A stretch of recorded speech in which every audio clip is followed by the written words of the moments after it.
Problem 15 says, a rectangle has one corner on the graph of y equals 16x squared, another at the origin, a third on the positive y-axis, and a fourth on the positive x-axis. Express the area of the rectangle as a function of x.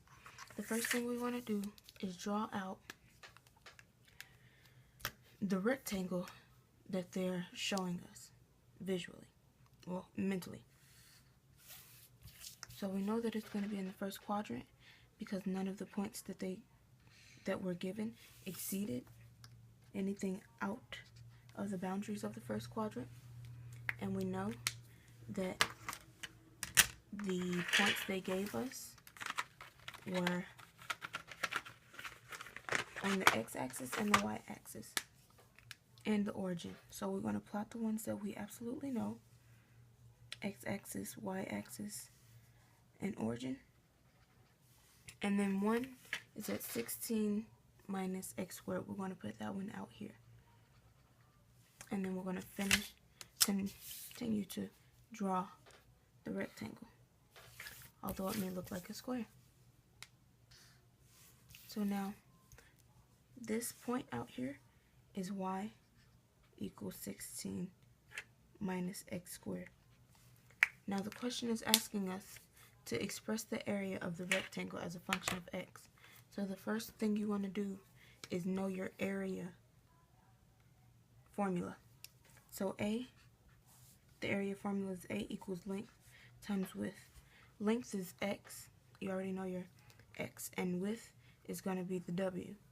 You're already going to substitute your length for x and your width for this piece of the function. So you're going to end up with area equals x, because it's substituted for length, times 16 minus x squared. Once you do all of that, you are going to end up with 16x minus x cubed. And this is the area of a rectangle as a function of x.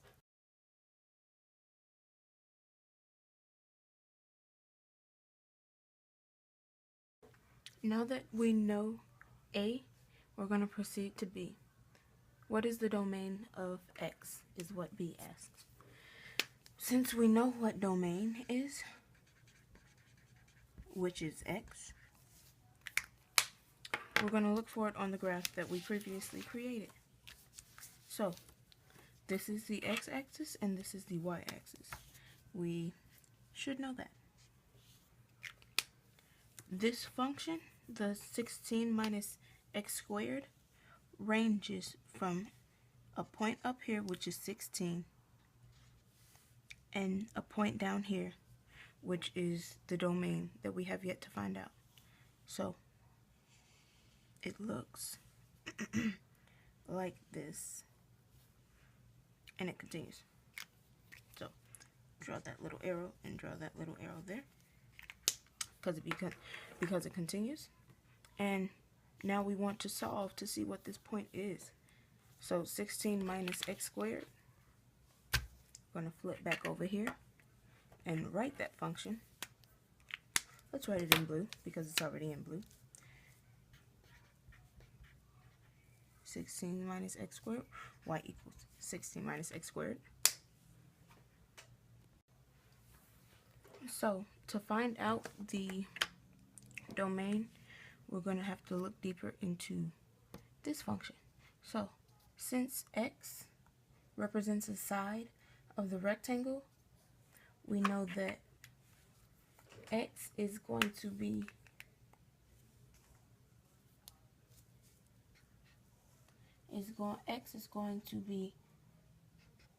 more than 0 because it's on the positive side of the x-axis and y-axis.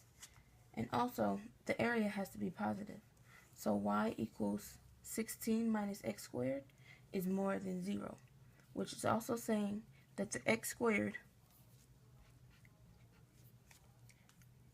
is less than 16.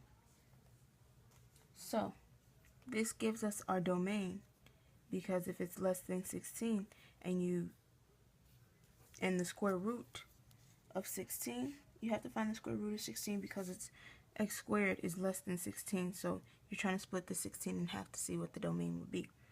The square root of 16 is 4. So now that we know that it's 4, we're going to give it a range. Well, not a range, but a range for the domain, which would be -4. We're doing the regular notation. Oh, not 5. Oh, 4. -4 is less than x, which is less than +4. Combining these restrictions, we would get a real domain of, if you read it the correct way,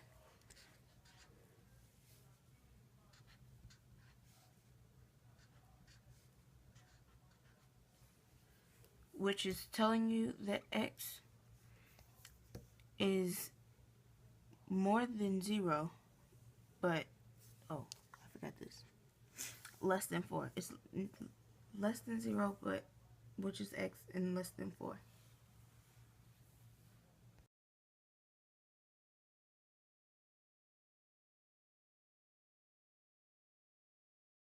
Now we're going to solve C, which says graph A of x for what value of x is A the largest. Our A of x, which is the area that we found in A, is y equals 16x minus x to the 3rd power. And once we draw this, we're going to see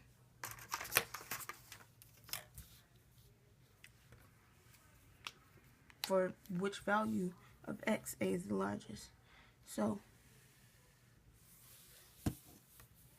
we're going to want to stay in the first quadrant, because if we veer off and look at the whole graph, it's going to show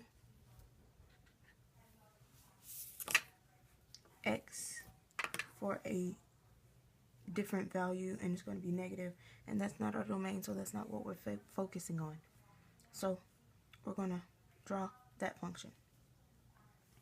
I'm going to label these little dashes, dots, dots, dash, whatever.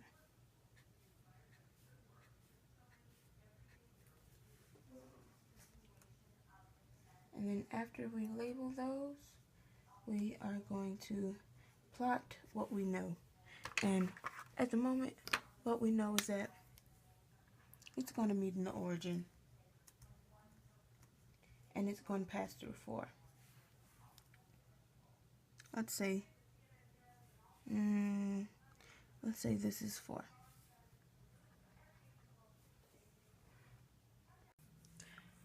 Okay, so once we know that this is 0, 0, we're going to label it.